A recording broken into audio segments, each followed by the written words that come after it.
Hello, everyone. My name is Cameron Cowan. This is the Cameron Journal News Hour. Happy Monday, everyone. We had the weather here was so good today. It was bright. It was sunny. It was warm. I had to go out and run errands. I had the windows on the car, the moonroof open. It was glorious and lovely, and I just can't get enough of it after this winter and this snow and this cold and everything else. Welcome, welcome, everyone who's joining. As you know, my name is Cameron Cowan, and every Monday I wrap up your week's headlines for you with a little bit of commentary and some news stories and all this sort of thing. It's been a fun week. Welcome to March.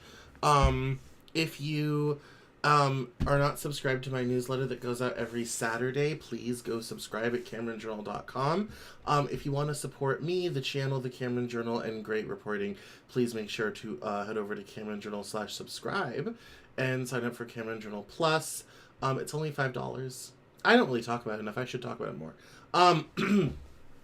It's only $5, and you get to support the Cameron Journal and great reporting and shows like this. This week is going to be good. Tomorrow I'm back on with Jesse Hirsch and David Beckemeyer on David's channel, Outrage Overload, and we're going to be talking about the future of journalism and the Democratic Party and the media information environment and all this type of thing. We've been in a bit of a group chat and talking about it, and it's going to be a little bit controversial, but look out for that tomorrow. I'll post it after we do it, but if you want to see when I'm on, check my socials. So you can find all those at the top of CameronJournal.com as well. If you are watching the News Hour and you don't like where you're watching or want to watch somewhere else, make sure to head over to CameronJournal.com/newshour, because not only is there an ongoing updated playlist of all the latest shows, which is handy to have, but there's also links to all the channels where I go live. So if you're watching on YouTube but would rather watch on Twitch, or if you're watching on Twitter but would rather watch on YouTube, that's the place to go to find everywhere I am. Thank you, everyone, for filing in. I appreciate it. Today I usually give about 5 minutes at the top of the hour for people to join, and today I just dove right in because we have a lot of news stories, and it's the day after late savings time. I'm a bit tired. Today I got up, I was ready to seize the day, carpe diem, and I carpe diem'd right back into bed after doing a bunch of emails and phone calls this morning. So I ended up taking a little bit of a midday lie down, and then got up and seized the afternoon. So I conquered the morning, rested the midday, and then conquered the afternoon. So, but, yeah, this has been a good Monday. I'm ready to wrap things up for the day, though. So this always kind of punctuates my day, and that's why I like doing it. And we have a good gaggle of news stories this week. But before we start that, I want to dive in to a couple topics. One is the absolute decimation of the stock market. Right now, there's a big blazing headline on the front of Bloomberg that says, and I'm quoting now, maybe, if it will come up, "Markets rocked by Trump show economic fear across Wall Street."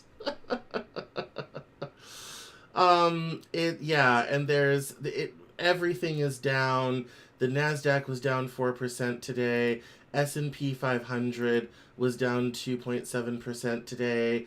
Dow Jones was down 2%. The Russell 2000 was down 2.72%. Everything is down. So it's fun times. And we're gonna get into that a little bit. But the stock market is definitely on its way down. There's a lot of factors to that. One is tariffs. Another is the shakeup of the government and the laying off employees, kind of turning all those workers out into the private sector. Inflation was a little bit higher, but employment last month was a bit higher than anticipated, and jobless claims were up slightly. And some of that can be directly accredited to the changes at Doge. But there's also, I think, just a general weakness in the economy. But the big one is tariffs. So where we are and I have a news story about this. Where we are is that the Canadian and Mexican tariffs are paused for a month, sort of thing. Everyone kind of said it was a bit of a negotiation tactic, but it really was. It really hasn't been. In terms of it was just a negotiating tactic, then it seems to be that once Trump got what he wanted, he wouldn't put them in anyway, but he wants to put them in anyway. The reality is this is going to raise prices everywhere, and we have a very sad story out of Nebraska that kind of brings that home. But I kind of wanted to talk about that at the top because I've been watching markets the last couple of days, and they have gone in one and one direction only. And if you look at the last 30 days, markets everywhere are down thousands of points. And today the big sell off was in tech. And I wanted to say there's kind of a difference because people say, well, the stock market goes up and down, and hasn't been tech. Tech's been in trouble for other reasons. Mostly the end of free money, and when it comes to the economic angle, I have a new article coming out called "The Story of Biden's Soft Landing" that I'm going to be working on, and it's there's there's a lot of economic factors at play. As I said last fall, there are whoever won, Kamala or Trump, was going to be facing a lot of economic headwinds going into 2025. You have inflation, you have high interest rates, and this is after a decade plus of very low interest rates and free money and Fed buying and all this type of thing. All those chickens, so that on top of COVID, all those chickens are eventually going to come home to roost. The American consumer is just not spending. Walmart today, I saw in a quote from notes from Walmart, that they're noticing that people are running out of money before the end of the month. They're buying smaller package sizes as the month goes on. Walmart is touting its success of capturing the over $100,000 consumer, which means that consumer is now shopping at Walmart. They're looking for better prices, bargains, all this type of thing, which I think is very indicative of how where the conversation is at economically and what people are really going through and how much less that they're spending because they have, the same amount of money, but everything is more expensive. So they're obviously, you can't have that. So people are going to be spending less money. So that is quite interesting. And I think is indicative of the general weakness. And I kind of saw that coming with inflation in terms of people are eventually going to start paring back and it's going to start hitting, real consumables before long. It's like, oh, we'll cancel some, streaming services over here and all this type of thing. But the reality is people are going to be looking at their whole budget and looking to cut back. And that's obviously going to have economic reverberations. If you pile tariffs on top of that, which will raise the price of pretty much everything, especially out of China, who's one of our second biggest trading partner behind Mexico, then the price of everything will go up because, as a friendly reminder, it's not the exporting country that pays the tariffs, that's us. We, the people at the other end buying the product, pay the tariffs. We're taxing ourselves unnecessarily. Now, there are some times where tariffs are appropriate to keep and defend certain industries. The Trump tariffs that went in the first term, the Biden administration kept as a pro-union move. Tariffs are meant to encourage domestic production of certain things, and a lot of that does not make sense. But I have some articles from the Cato Institute that kind of gets into this a little bit more, and why, liberal, open, free markets, on certain things can be a better option and maybe not on others, and it's up to government to decide where to use tariffs to defend certain industries and where to have open markets and liberalization. I do kind of laugh that I'm going to be reading articles from the Cato Institute, because normally I don't agree with a single thing that they say. But the free open market liberalization is a mixed bag. And we've seen that in the second and third world, and we'll get into it. We'll bookmark that. We'll get into that in a minute. The other thing I wanted to mention, I don't really have a news story for this, but the other thing I wanted to mention at the top of the show was how much debate there is going on right now in the Democratic Party. You can tell I'm tired. I don't have it together. How much debate there is going on in the Democratic Party around leadership, who's leading the party, who's leading the fight against Trump, all this type of thing. Bernie Sanders, bless his heart, is out doing rallies in Kenosha, in modest high school gyms, and all this sort of thing. And everyone's kind of like, Bernie's leading the way, he'll save us. The man is 80 with a heart condition, okay? He's not leading anything or saving anyone. And all the Bernie bros who come along and say, oh, it would have been different if Bernie had won in 2016. It would not have. One, Bernie Sanders couldn't get a single black person to vote for him. That's going to be a problem. Two, he never got enough delegates, and this is speaking as someone who caucused for Bernie in Washington State in 2016, and we voted for him like 90%, sort of thing. I understand his policies. I liked a lot of his policies. I think what he has fought for is very important. I think that he has definitely had an outsized influence on the Democratic Party. Occupy Wall Street made him famous, nationally famous, more than he was. And his influence on the past decade of progressive politics has been absolutely huge. Him and Elizabeth Warren have done more to move things forward in this country, especially in banks and finance and all this type of thing, than probably any other two people. Their influence has been outsized. So, I'm not saying that Sanders hasn't been an important part of the movement, and certainly an important part of taking on millionaires, billionaires, and the tax, undertaxed situations, and how undertaxed the wealthy are in this country. The only reason you know what the phrase 99% means is because of Occupy Wall Street and Bernie Sanders, who became the champion for it all, and who saw his moment of a national protest in 2011 and seized the day. Let's just put that out there. All the flowers to Bernie for all of that. But when it comes to the present leadership of the Democratic Party, Bernie Sanders is not going to cut it. It's just not. That's not the moment. That's not who we need right now. What I think is rather interesting, and I've kind of said this before, and people kind of laughed at me when I said it, is I said, what the left is really looking for is the left-wing Donald Trump. Someone who is out there all the time, never goes away, and who's always trying to, promote his agenda and his point of view. People are looking for a touchstone in this moment. They're looking for someone who's going to come along and is going to, lead the charge and lead the resistance and get them out into the streets and all this sort of thing. And it's not coming. There's been multiple articles, and one of them was from David Sachs, who said, there's no savior to save us. It's just us, sort of thing. And I think that's broadly true, but I still maintain my thesis. There will be no resistance this time. This is a surrender. This is the left in the Democratic Party is in what I would like to call kind of sort of a messy retreat, because, and as I told someone kind of forlornly on Twitter, I said our whole agenda got rejected. It wasn't just Kamala Harris. It doesn't really matter who we would have put up, except maybe Joe Biden. The whole agenda got rejected. People are tired of immigration, they're tired of woke, they're tired of DEI, and all of these things have been branded Democrat, which is kind of funny because a lot of the time the Democratic Party wasn't even proposing those things, wasn't even promoting those things.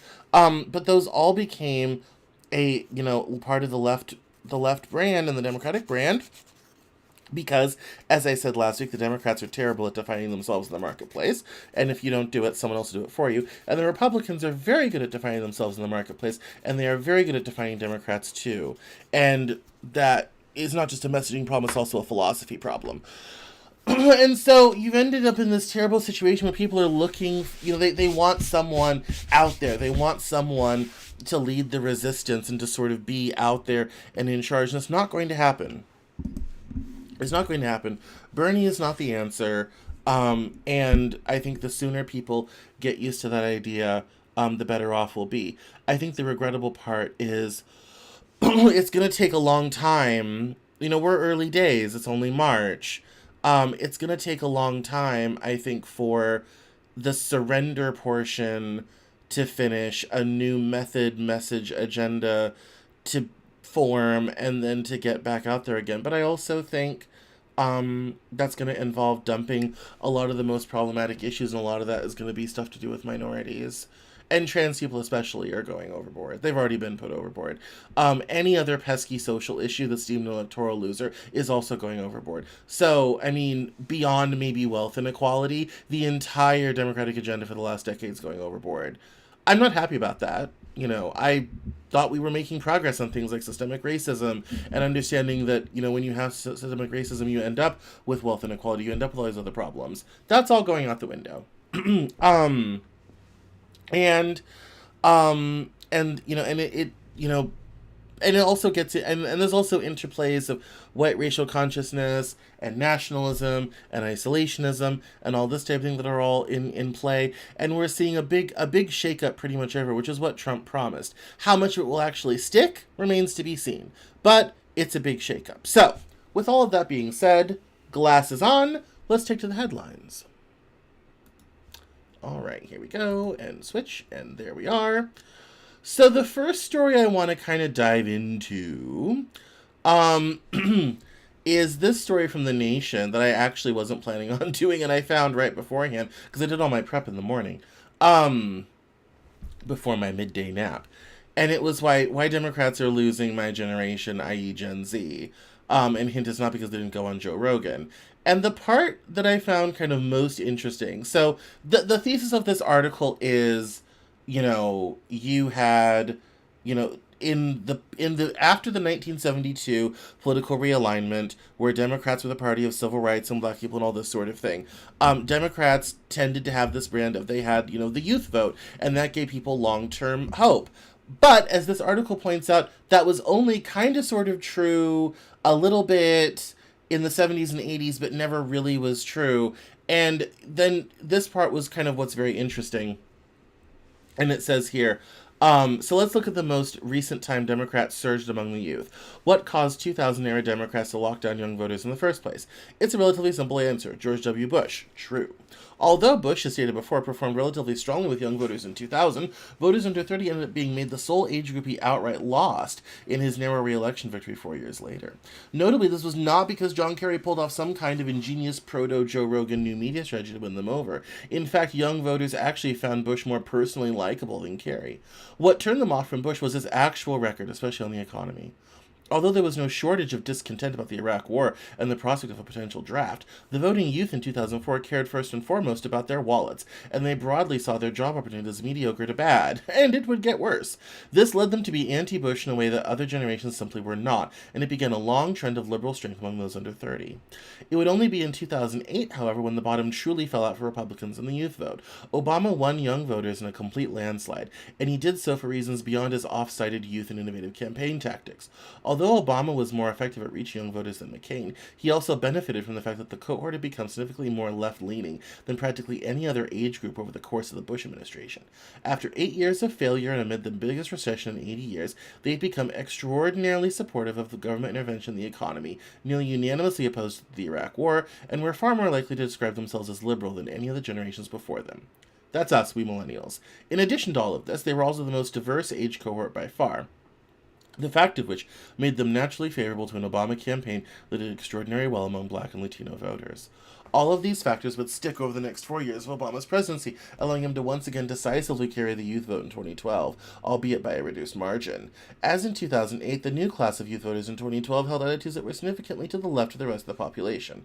Looking back now, it's hard to see why this was the case. To these new voters, conservatism was defined by the failed presidency they grew up under, while liberalism was represented by the young, hip, charismatic leader who fought against it.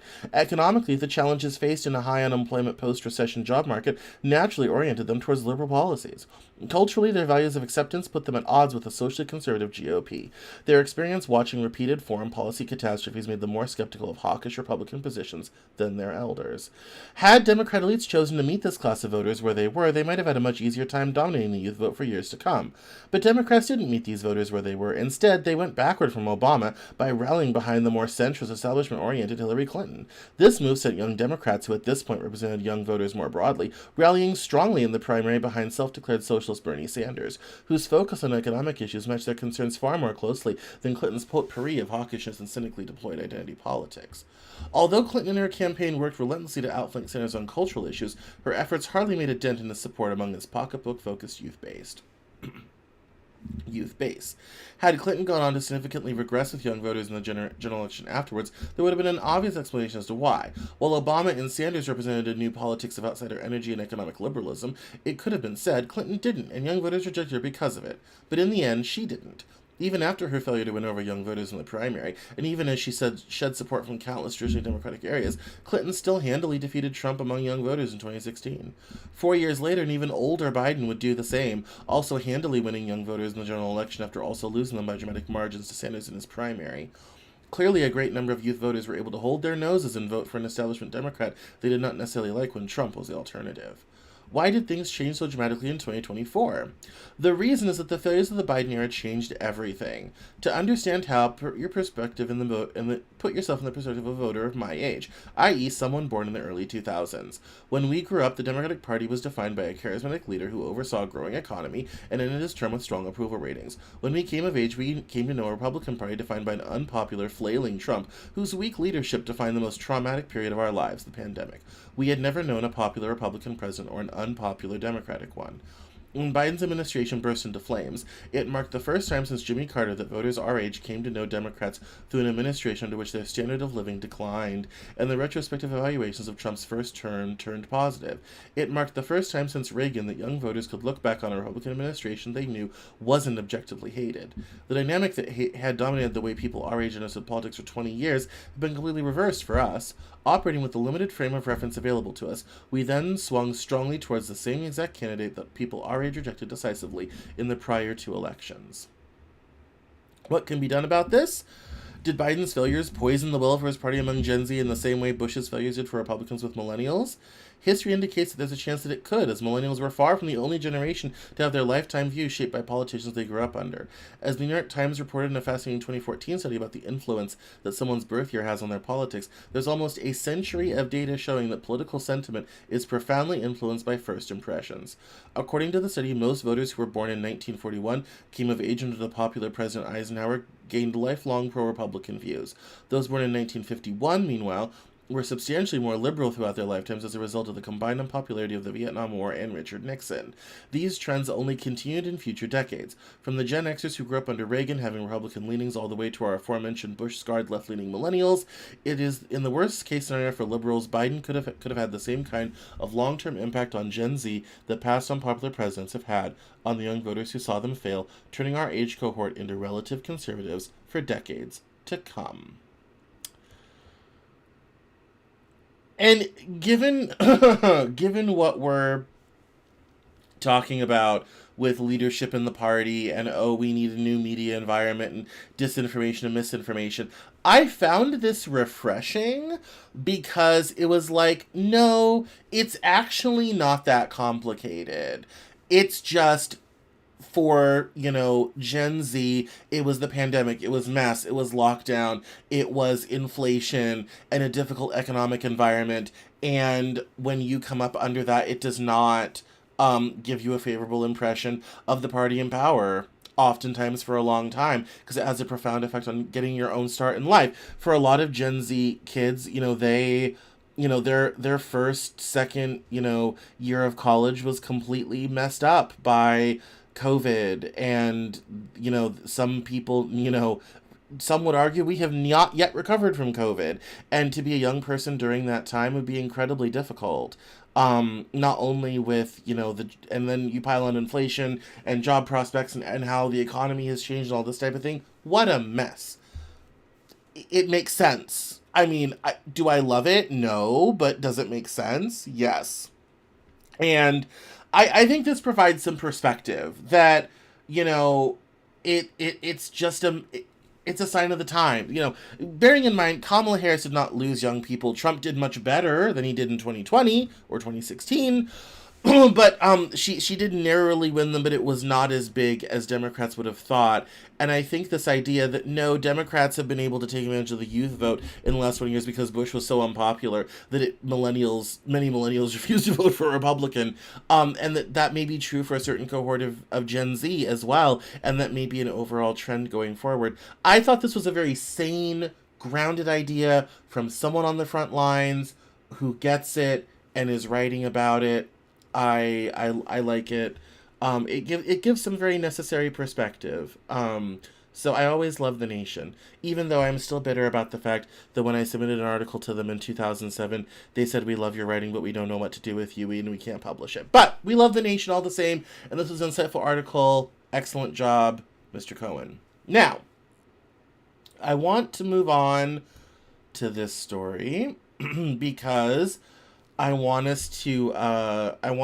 we get into tariffs and everything, I want us to dig into to this situation with what happened today regarding the Columbia student Khalil being arrested. And context: Donald Trump said he was following my previously signed executive orders. ICE proudly apprehended and detained Mahmoud Khalil, a radical foreign pro-Hamas student at on the campus of Columbia University.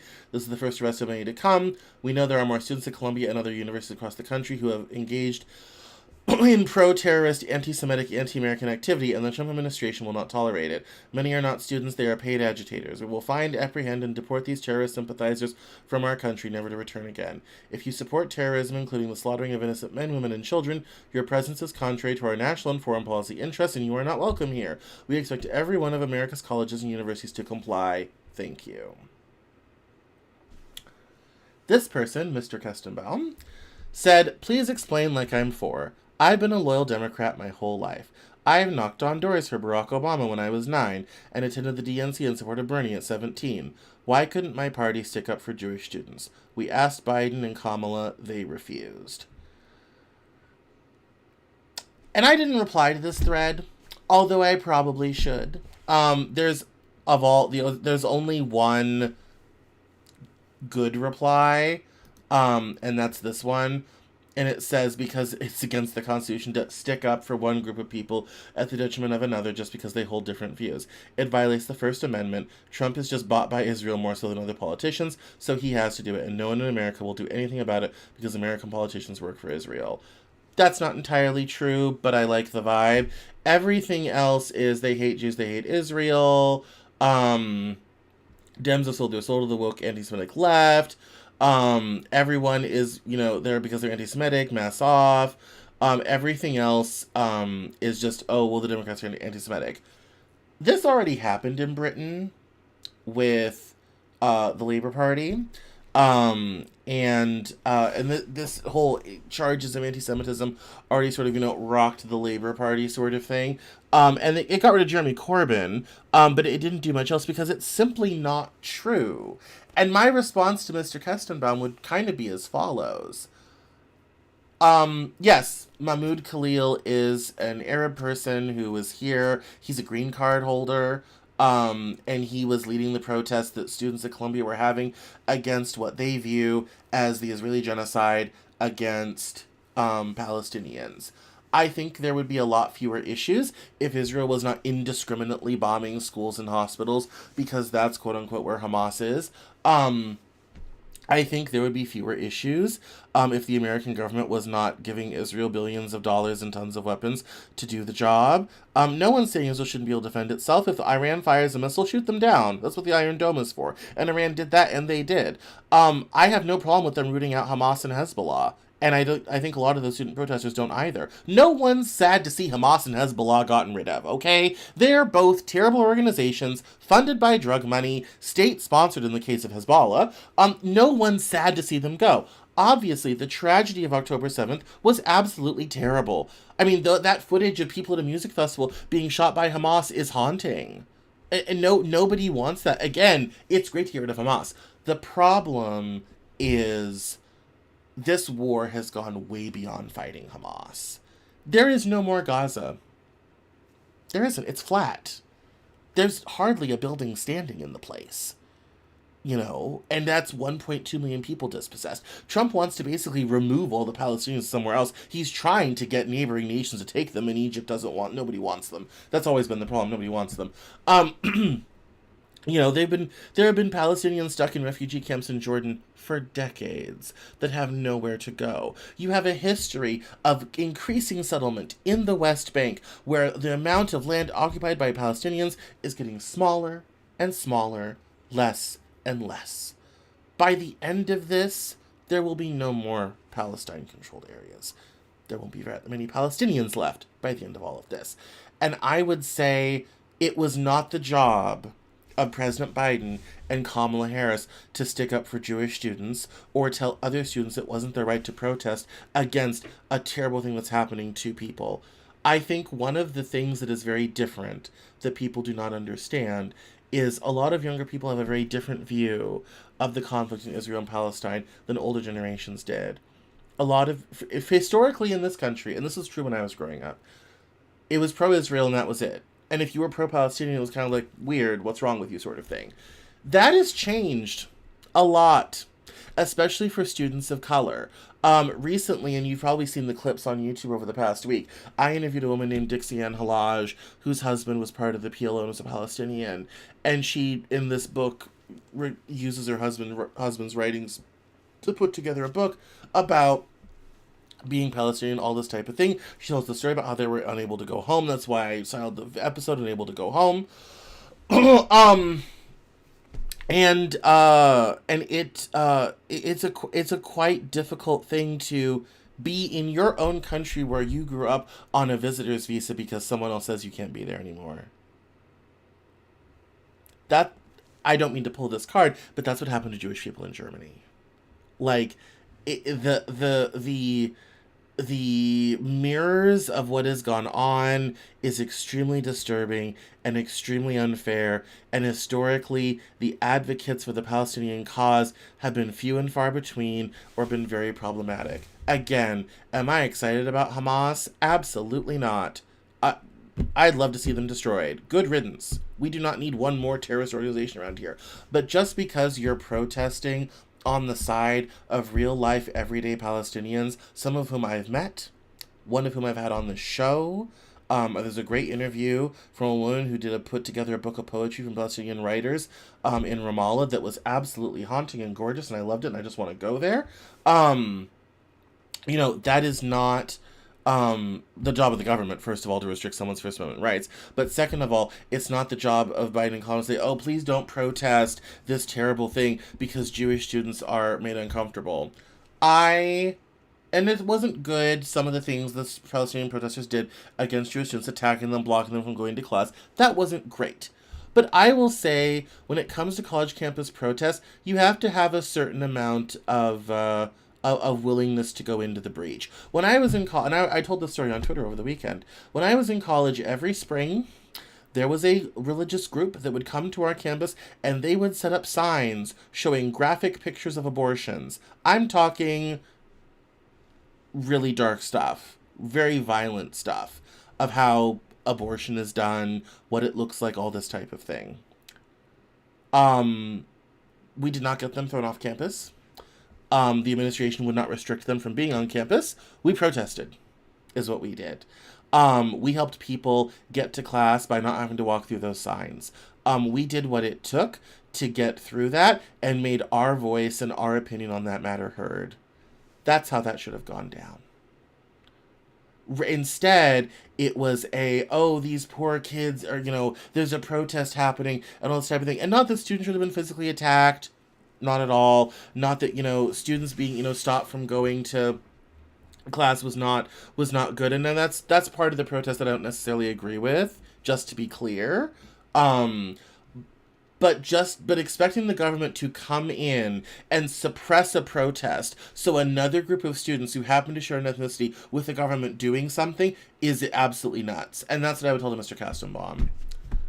Why were those students so privileged that they deserve to not have any criticism for something that they're loosely associated with?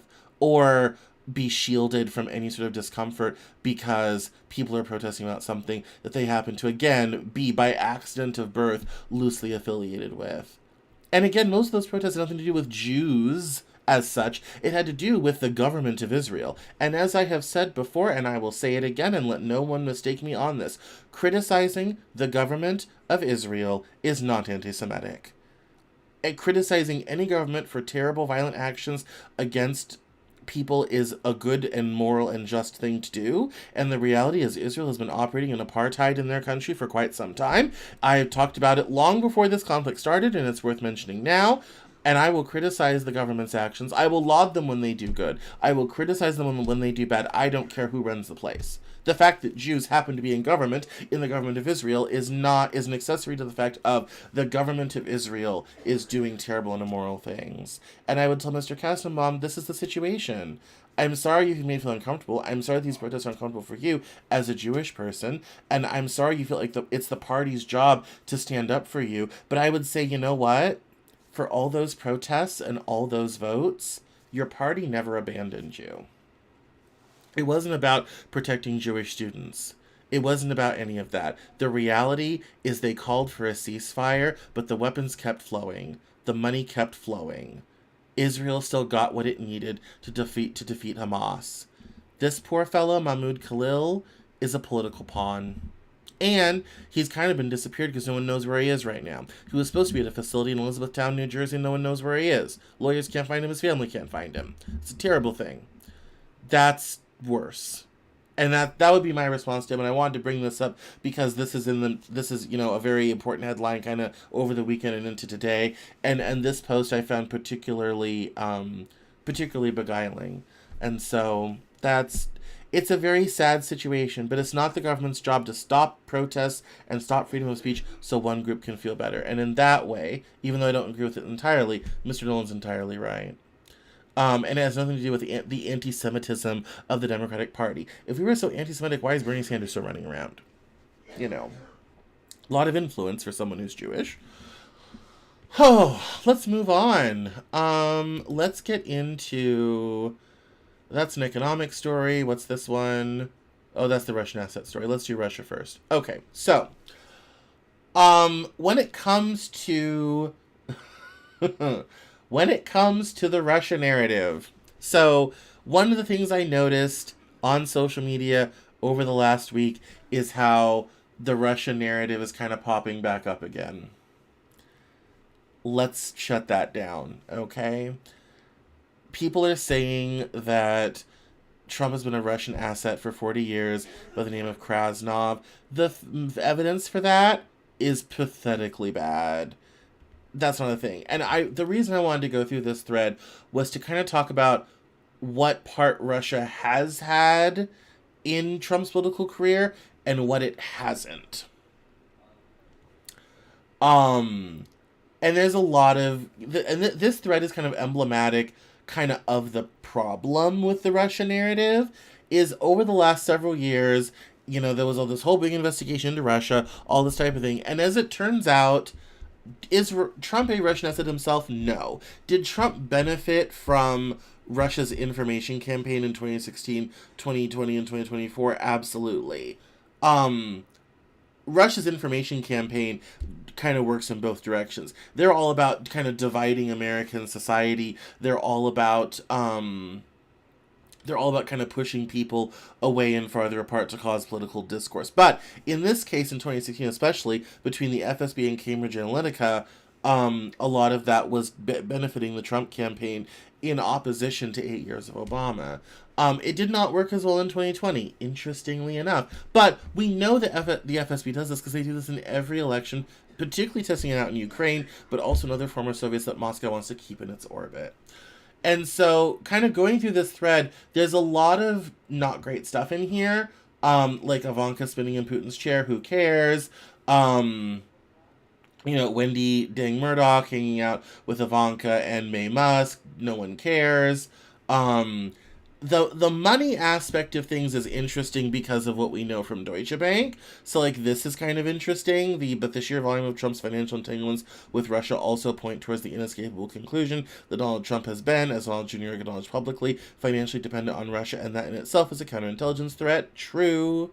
We know that from the disclosures from Deutsche Bank and Trump's accounting firm, Mazars. And we have, there's other kind of stuff going on through here, including when the Russians were in the Oval Office in Trump's first term. And it is, the thing I want to highlight is a lot of people have gotten very unhappy with the whole Russia, Russia, Russia narrative. And I understand that it can get frustrating, but the reality is Russia is invested in having a certain person in the White House, and they benefit with Trump in office. Now, I think their information campaign kind of goes in multiple directions, but Putin, I think, is acutely aware of the fact that the Democrats are not his friend, and Hillary Clinton sure wasn't, and Kamala Harris was not on track to be any friendlier than the Biden administration was.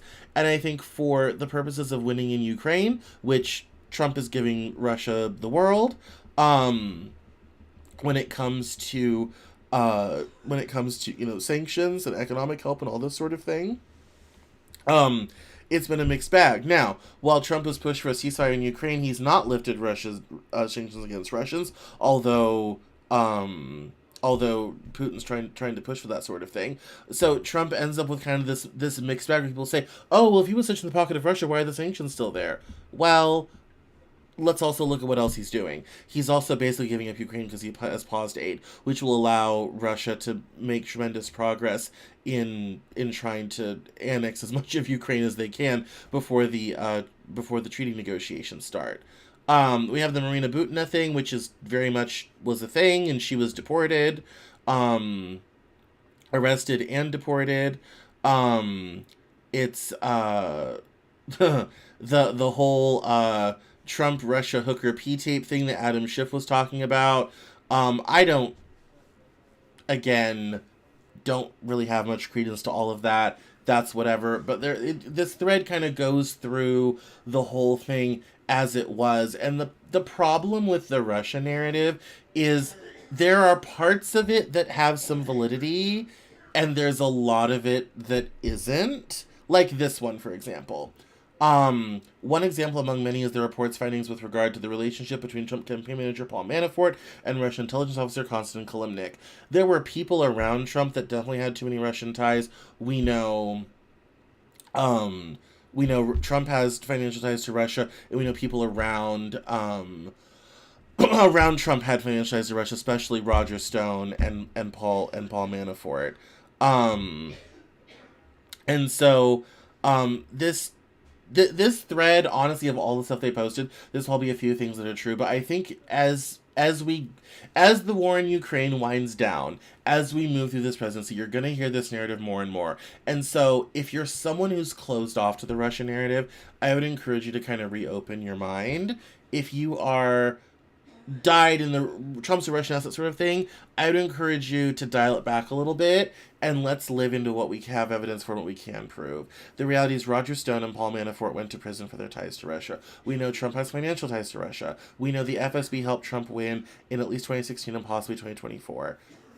That's what we know. The rest of it is noise. Let's leave it at that. All right. Now, let's get into the economy. We're not going to talk about that. That's about Japan. We're not going to talk about that. Let's dive into the economy, though. So this thread starts here, and this is going to be a nice thing starting our discussion, getting into what's going on in Nebraska and getting into some of the stuff from the Cato Institute. Let me take a drink real quick. So, this is in response to a thread from this guy named Austin Allman, telling Democrats, you aren't going to make many inroads with people whose towns look like this if you aren't willing to admit it's a problem or even gesture symbolically at a solution. Kind of this boarded up, sad, lonely downtown. And when I saw this morning, I knew I wanted to talk about it. Because this is kind of what Trump is trying to bring back, but it's not going to work, and here's why. Small town economies were built on manufacturing, agriculture, extractive industries, coal, steel, logging, and local retail. All of these are dead now, automated away, or simply gone. Biden actually did propose some things that could help small towns: universal broadband, infrastructure investment, etc. Other solutions are unpopular: immigration to counteract acute population loss, remote work that enables white-collar workers to live in these places. Both face real cultural resistance from locals. Republicans have successfully capitalized on cultural issues to bring these areas into the fold, but they don't actually materially help them at all, and they often make it worse. No one can bring back the past. Most of these towns are gone for good, but maybe we could focus economic investment on small regional cities, providing at least a small hub within driving easy relocation distance for most people. People need a reason to stay. It's hard to give that. Even beyond the US, humanity has been slowly congregating in larger and larger urban centers for the better part of a millennia now. The best policy for a lot of these people is simply helping them leave. Make housing affordable in bigger towns and cities. Create apprenticeship programs to help those who need a new career. But no one wants to say that out loud. I have, for a while. I come from out west. Eastern Colorado has tons and tons of small, tiny towns that just aren't viable anymore. They just aren't. You know, little towns like Ovid and Holyoke and Yuma, where my grandma's buried, are just not practical anymore. They were for a time, but they're not anymore. And is that sad? Absolutely. Do towns sometimes dry up? Also, yes. I think it's harder here in the East because there's a town every 5 miles sort of thing. And so you drive, there's one person in this thread that says drive down US 51 and that's why Trump won.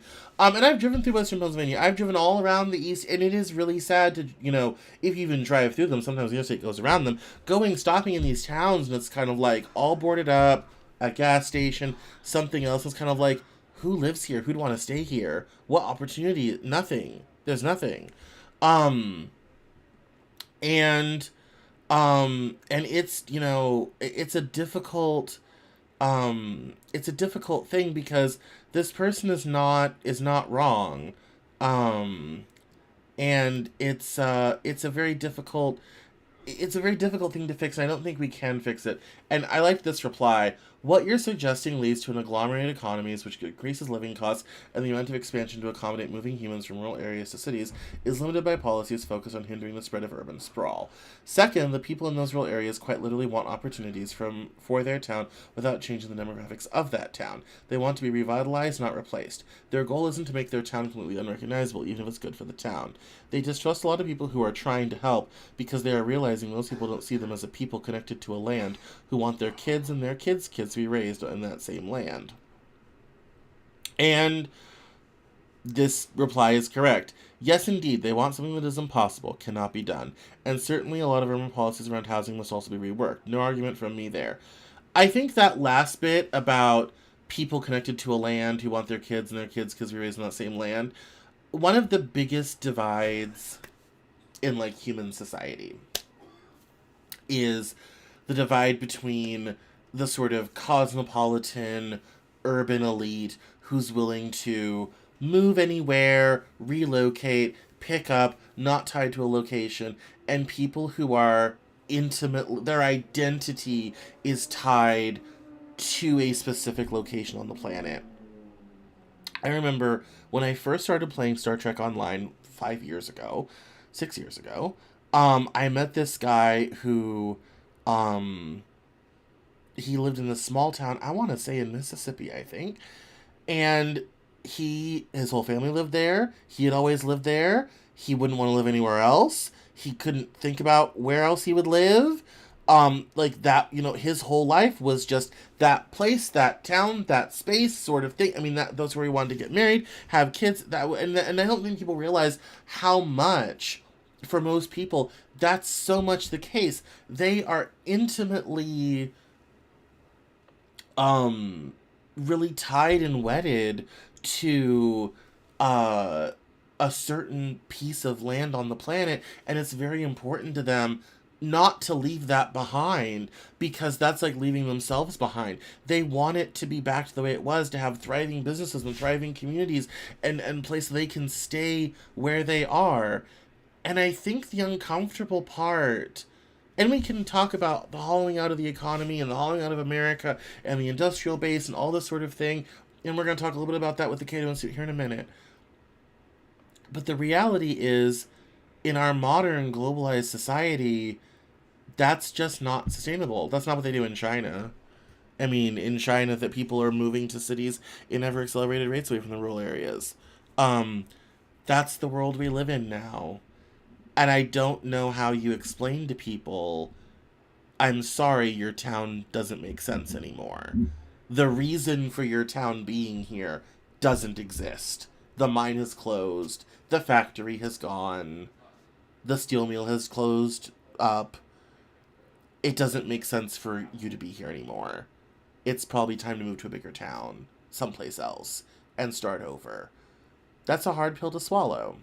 Now, I think there are some people in Nebraska who are going to be swallowing that pill, which gets us into our next story about how the Trump tariffs might entirely bankrupt the state of Nebraska. Here we go. Imaging Products is Imaging Ingredients, is Iowa-based with customers across Nebraska, but the company is also global, importing ingredients to use in its feed products from around the world, including from China.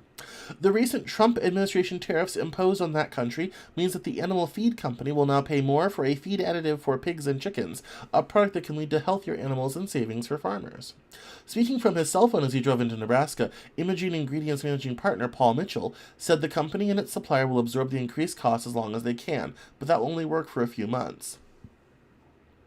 Long term, he said, we'd have a significant price increase. So if the price is increasing, it's not going to be 1, 2, it'd be a major jump up because it would be the new normal. The blanket 10% tariff on Chinese imports was the Trump administration's first concrete move to impose tariffs on U.S. trading partners. This week, Trump increased those tariffs to 20%, while adding 25% tariffs on most imports from Mexico and Canada.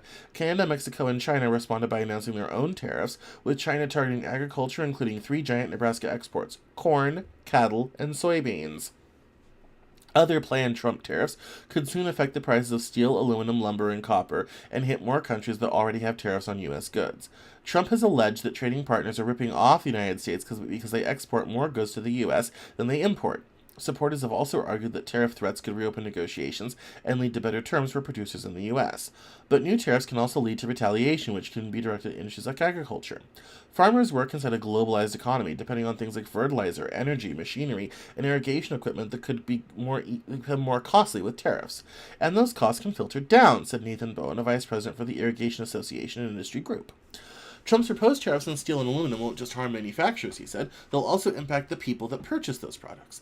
It can mean layoffs, reduced production, delayed expansion plans, and fewer equipment purchases, Bowen wrote in an email. And when you're talking about essential industries like agriculture and irrigation, those ripple effects hit the entire economy.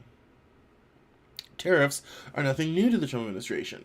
In 2018, during his first term as president, Trump imposed tariffs on solar panels and washing machines, then quickly followed them with broader tariffs on steel and aluminum. Escalating retaliations from the U.S. trading partners led to a trade war that a variety of nonpartisan think tanks, including the Tax Foundation, the Peters Institute for International Economics, and the Brookings Institution, have described as a net negative for the American economy. Many of the retaliatory tariffs during that trade war were targeted politically sensitive areas like agricultural exports, said Brad Lubin, a UNL agricultural economics professor. The Nebraska Farm Bureau estimated that tariff-related losses cost Nebraska farmers nearly $1 billion in 2019 alone, with soybean and corn producers impacted the most. Most of the financial losses were offset by direct payments to farmers from the federal government through a Trump administration USDA program, which distributed billions to farmers. But the trade war still had an impact. Supply chains and markets shifted, with countries like Brazil and Argentina exporting more soybeans to China to fill the demand previously filled by U.S. farmers. Now, 7 or 8 years later, we still see a different pattern of trade flows around the globe. Trade losses linger, and it takes a really long time to rebuild a market. The trade war ended on paper with the Trump administration's Phase 1 trade agreement with China in 2020. This was supposed to lead China to expanding purchases of U.S. products, but those purchases never happened, according to the Peters Institute for International Economics. Then the Biden administration kept the tariffs in place. During both administrations, the U.S. gradually entered into agreements with individual trading partners to reduce tariffs on steel and aluminum, exempting some countries and establishing quotas on imports of others.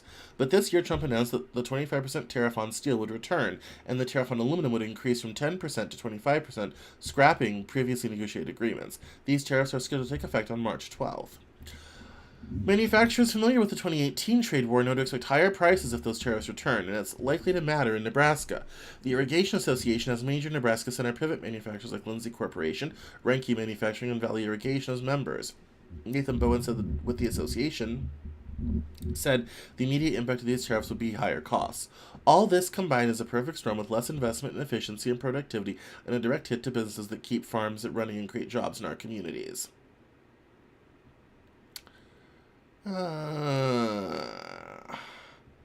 I want to get down to the part where, yes, the state imported about $5.7 billion worth of commodities and products in 2022, according to trade data from the U.S. Census Bureau, and it exports even more, nearly $10 billion worth of agricultural products in 2022, according to the USDA. Led by exports of soybeans, corn, and beef. About $1 billion of Nebraska's imports in 2022 came from China, included products at every stage of the manufacturing process, raw materials like steel and rubber, partially finished items like electric circuits and gearboxes, and finished consumer products like clothing and laptops. Barring any exceptions, all will be subject to a 20% tariff. This is the line I was looking for. That is the number one thing about being a farmer. You're 100% powerless on the price of things, and you're 100% powerless on the weather. And those are the two things that affect us the most. And that the situation, and I guess this article didn't get into as much as I thought it did. This whole situation with the tariffs and the decreased revenue, the state of Nebraska has reported that may lead to a significant loss in tax revenue for the state of Nebraska, and they have a significant budget shortfall because of that, and it could also get much worse. And I thought this was the article that said that, but it didn't. Well, anyway, it was good to get into the details of how exactly Nebraska is being affected by it. In terms of irrigation and steel and agricultural inputs and all this type of thing. This is, even though it didn't get into what I wanted to talk about, this is the on the ground reality of this. And I think in 2018, with the way the trade war went, it was much more targeted, and so it didn't impact people as much as it does now. That was the thing with the farmers, but $12 billion kind of solved that and all this sort of thing. And so this was a good history on all these tariffs, what has happened, why, why this is going to hurt people, and why it literally could, have major budget problems in terms of taxes for the state of Nebraska, and why, putting up tariff barriers in a interconnected global economy, as it says, can be disruptive by tariff fights. And so all sorts of odd things. Like, I love this one. The company sources materials from other countries because many ingredients can't be found here. Psyllium husk, an additive that can benefit sow and horse diets, comes from an herb primarily grown in India. Another feed additive they sell, Pharmatan, comes from a specific European hardwood tree. They also purchase enzymes from China, which is subject to new tariffs. Enzymes could be developed domestically, Mitchell said, but the cost of complying with environmental regulations in the United States allowed overseas suppliers to produce at a lower price and outpace the domestic industry years ago. Imogene has been doing business with a supplier in China for 20 years, and there aren't any other enzyme producers with comparable quality standards and pricing. It's not easy to switch, he said. And this is where the whole, switch to a domestic producer sort of thing doesn't really work out. The reality is, if you start to try to replace all of these things, it will take 5 to 10 years to build the factories and the supply chains, do the deals, and also the tremendous amount of capital to kind of get all of that done. And the reality is, it's going to be years of short-term pain, higher prices, increased inflation, and if the price of beef and soybean and corn goes up, the price of most food is going up, except for maybe raw vegetables. But those are tariffs because they come from Mexico in the winter. So the price of everything is going up because of these tariffs and because of this trade war. That's the point. It's going to be a mess, and Nebraska may go under as a state. Now, it's the top of the hour, and I have all these articles from Cato, and this stuff is going to be long, and we're not going to get into it this week. But I'm glad we talked about the economics of the trade war and the small towns and all that type of thing. The thing about these 3 articles from Cato is it basically talks about kind of why globalization was a thing, and why, our immigration policy is not that great, and why digital services, and because the U.S. economy is so service-based and information-based now, and why this international trade of digital services is so important, and all this type of thing. But you know what? This could go on for 20 minutes, and it's 8 o'clock. It's been an hour, And I know from experience, the mind cannot hear when the butt is tired. And I know everyone's probably super tired of all of this at this point. So I'm going to save the Cato Institute for next week. We'll dig into globalization, its whys, why it was important, and why, maybe things were not so bad. Although there's a lot of criticisms of globalization. I've criticized globalization. And part of the reason why all of those small towns died out is because of globalization, and a lot of, factories and things went elsewhere, and that's why those situations are in where they're at. But tariffs and a protectionist policy may not necessarily be the answer that we're looking for. So we'll dive into the Cato Institute and their whole thing next week. Those articles are long. It'll give me a chance to go find the specific parts I want to talk about anyway. So that's the Cameron Joel News Hour. Thank you all so much for watching. My name is Cameron Cowan. You can catch me on Twitter, Instagram, at Cameron Cowan. You can catch me on LinkedIn, also Cameron Cowan. Facebook.com/Cameron L. Cowan, and you are welcome to find all the places that I go live at CameronJoel.com/NewsHour. And I go live every Monday at 7 p.m. So I will see you here next week at 7 Central. Thank you so much for watching. Have a great week, everyone. If you haven't got to subscribe to the newsletter for Saturday, CameronJoel.com. Go now. There's a pop-up. Sign up. You'll see you next week. Bye-bye.